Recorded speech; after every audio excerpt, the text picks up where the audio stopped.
going to be speaking a little bit in Spanish, so throughout his speech, and then if there's questions at the end, he can answer them for you. Okay?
Okay, guys, they just walked out.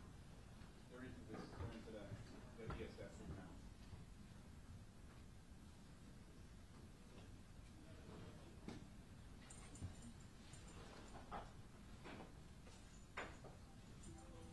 Hey, this is Mark. The governor's here at this news conference. Not in the room, but he's in the building, expecting to walk in momentarily for the live stream purposes. Okay? Yeah. Okay, thanks. Jim, bye.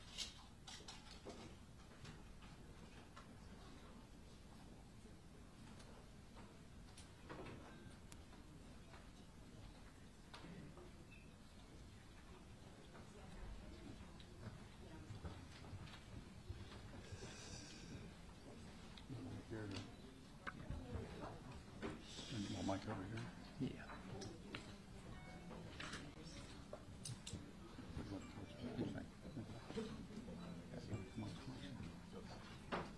No, you sure?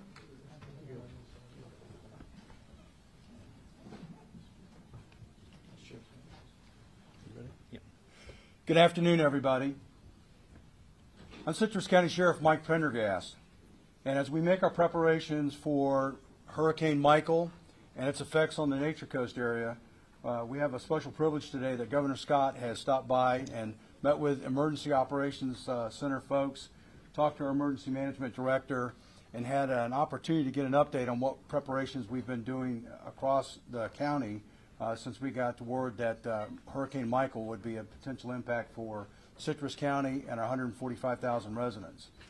And the governor's been traveling around the state, talking to emergency management officials, and of course our great Adjutant General, General Calhoun, in making the preparations before Hurricane Michael makes landfall during the early morning hours, most likely tomorrow morning. And what I'd like to do now is introduce the 45th governor of the great state of Florida, Governor Rick Scott.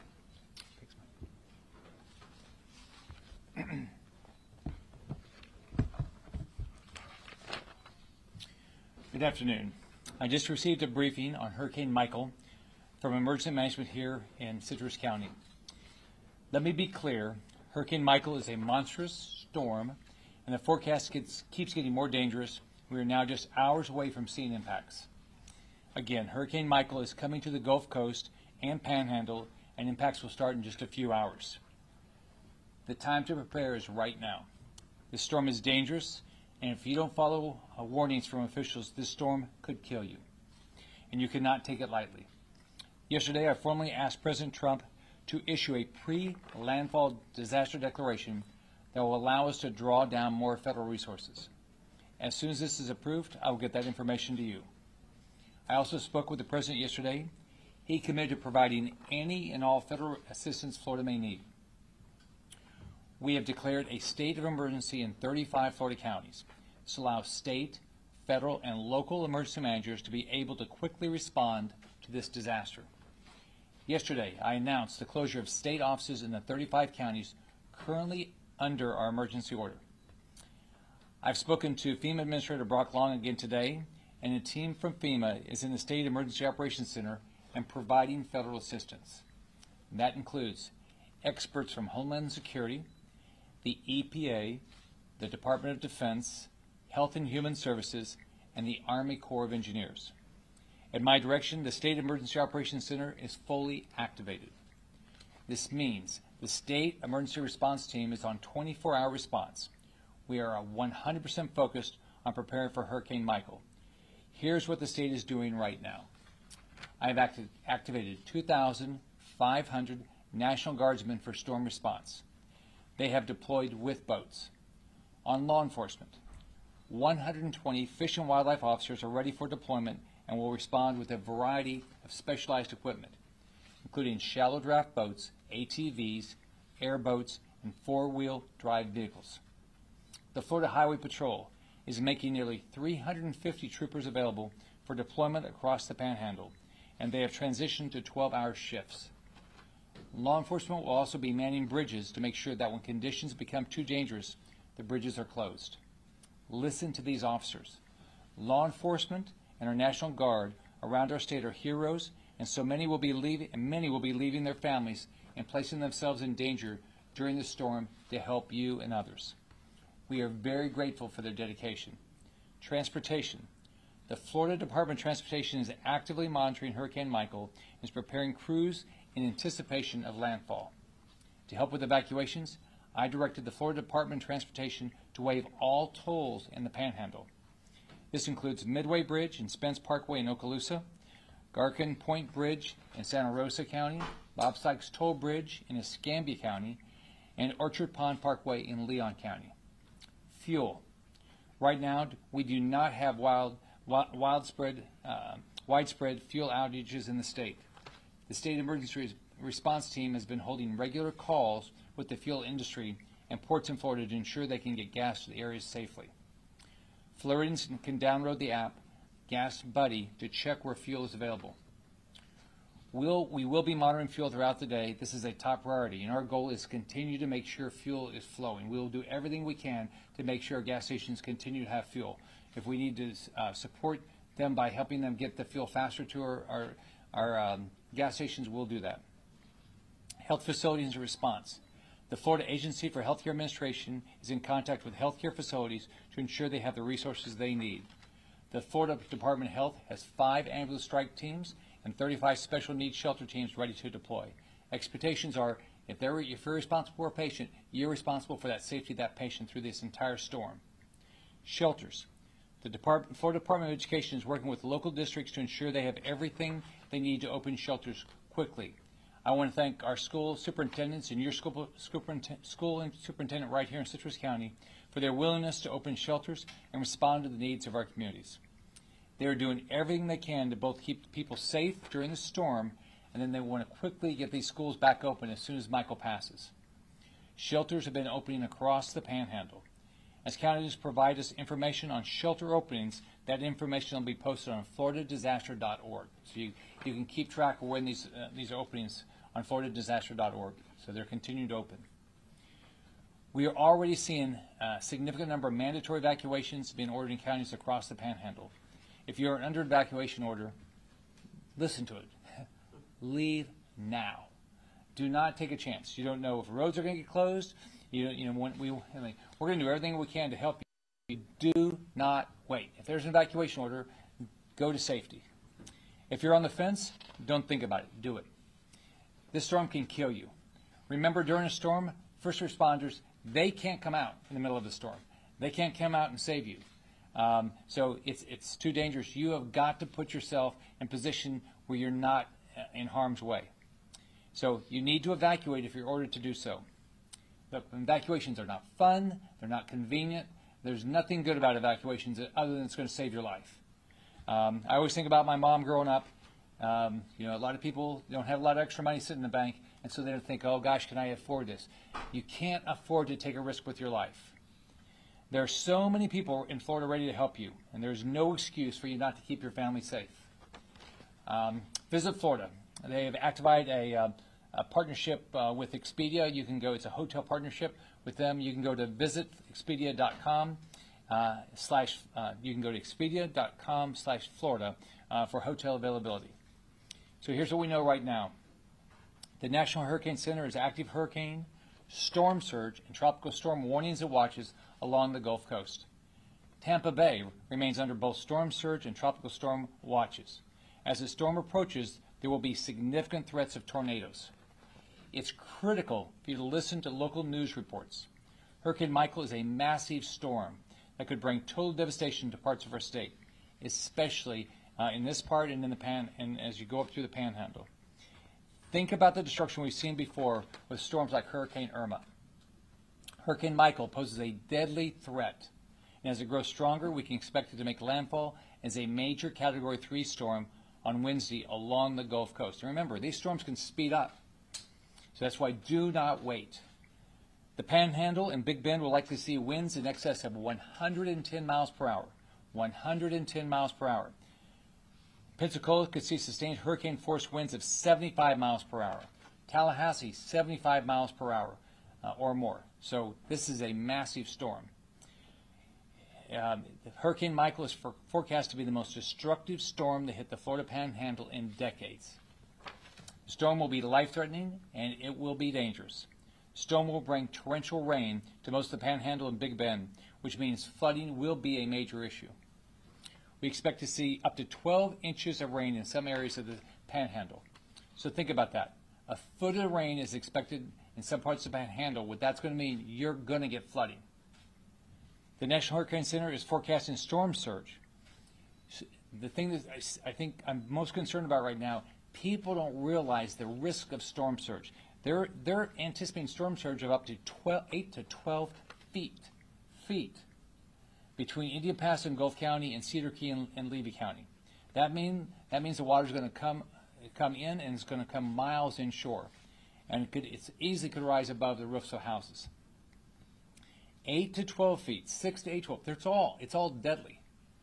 I cannot stress enough how dangerous this storm surge can be. Between Cedar Key and the Crystal River, we're expecting to see 6 to 8 feet of surge. 6 to 8 feet of surge.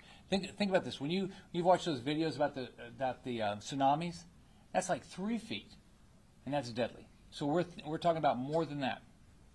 Much of the rest of the Gulf Coast will see between 2 and 6 feet of storm surge, which is still life-threatening. Think about it this way. If the storm hits near Panama City, the Tampa area is still going to see life-threatening storm surge. That's how massive this thing is. You cannot hide. There is no way to hide from storm surge. It's impossible. So get prepared and get out if an evacuation is ordered. Every family must be prepared now. Remember, we can rebuild homes. I mean, look, it's going to be frustrating if this happens. I mean, you'll be frustrated, you'll be furious, you'll be so disappointed if this happens to your house. But we can rebuild your house. We cannot rebuild your life. So take this seriously. Take care of your kids. Take care of your grandkids. Take care of all your family members, your parents. You can't rebuild a life. Local governments. Let's make sure everybody's got what they need. And we need to have a power restoration plan. We've heard from, I've talked to a variety of the energy companies. Duke said they have 5,000 personnel pre-positioned to deploy. Gulf Power has 3,000, and I talked to Stan Conley. They're going to be adding more. I just got off the phone with Eric Szilagyi at Florida Power and Light. They've pre-positioned 1,400 individuals in 3 different locations, and they've got another 1,800 ready to respond. So across the state, we have 13,000 Florida restoration workers ready, and they're already staged for the response, and more are being made ready today. We've got to do everything we can to, once this thing passes, we're going to lose power, to get the power back on as quickly as we can. I don't want to, we got to keep the fuel flowing, and we got to get the power back on as quickly as we can. If we need to have local if any community is thinking about local evacuations, get it over with. Do it. Make a decision. And then whatever the local community is saying, listen and do it. Don't take a chance. You cannot afford to wait. Acting quickly is the most important thing we can do right now. Families. Our state will do whatever, and local communities I know are going to work, do everything they can to make sure that every family and visitor is prepared for any possible impact. But you've got to take care of yourself. 3 days of food, 3 days of water, have your medicine, know your evacuation route. Make sure you have fuel in the gas tanks. So check on your neighbors, check on your family, have a plan. So what's great about our state is in Florida, we take care of each other. We've been through storms. We survive our storms if we get prepared. So let's all stay safe, stay alert to weather updates, and watch this storm very closely. Michael can still change direction. We've seen that in the past with storms, and impact any part of our state. So the impacts are going to start in just a few hours, so get ready. There is no reason not to be prepared. None. We expect every family to be safe. I have a family, we all have families. I love my grandchildren. I love my family. I want my family to be safe. I want every family in the state to be safe. There's no reason somebody can't get to safety. We know this storm's coming. It's not like something that comes out of the blue. We know this is coming. So prioritize. Get your family to safety. Don't take any chances. You can visit floridadisaster.org to make a plan and get information. You can get information on road closures, shelters, and evacuations, and it's constantly updated. You can visit fl511.com for current road conditions. You can also call the State Emergency Information Line for assistance. It is 1-800-342-3557, 1-800-342-3557, or you can follow us at FLCERT or at FLGovScott on Twitter for live updates. Con la llegada de este huracán, lo más importante que cada familia puede hacer es tener un plan. Familias deben tener por lo menos 3 días de comida, agua, medicamentos y otros suministros esenciales. Haga un plan hoy y esté preparado. We'll be glad to answer any questions anybody has. All right. Thanks, everybody. Governor, Yeah. not to bring politics into this, but we've already heard some grumblings.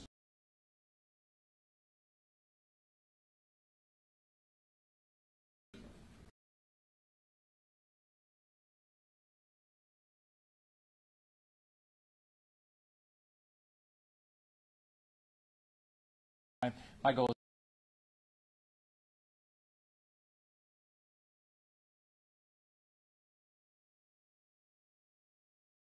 is 6 feet. Yeah.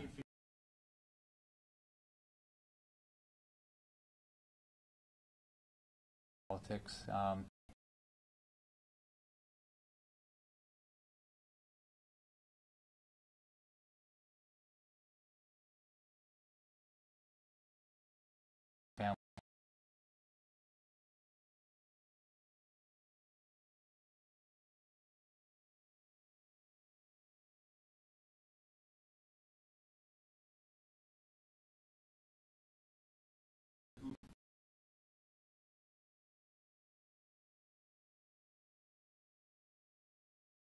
So disappointed if people don't listen to evacuation orders. There's a reason why everybody's up here. I mean, we are taking this seriously. Every family's got to take this seriously. The sheriff, they can't go out and save you in the middle of this storm. And by the way, if you have 6 feet of storm surge, I mean, and you're out in the middle of it, I don't know how you're going to survive it. I mean, this stuff. I'll give you 2 stories. After Ermine, I talked to a lady, and she was in a 1-story house, probably 7-foot ceiling. She had a bunch of pets, so she wanted to leave. The water got up to about a little less than my waist. She knew it was continuing to come in, and it was coming in fast. And she knew she was not going to survive. So thank God she got out of her house, and if there hadn't been somebody, I don't think she even knew them, in a high water vehicle, she would have perished.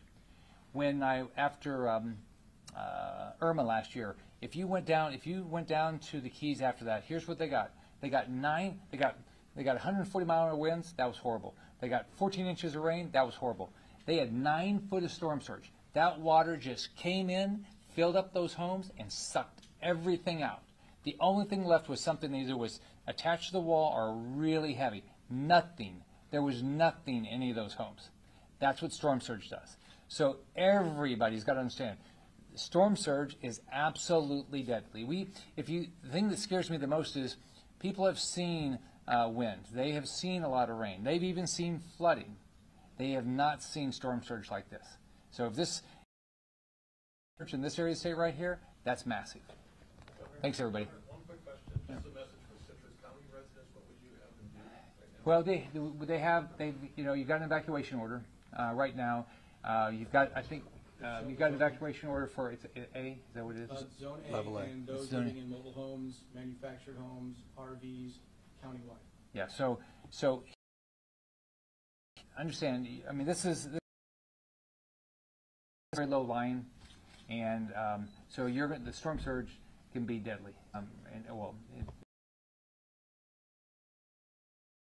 Never seen storm surge like this.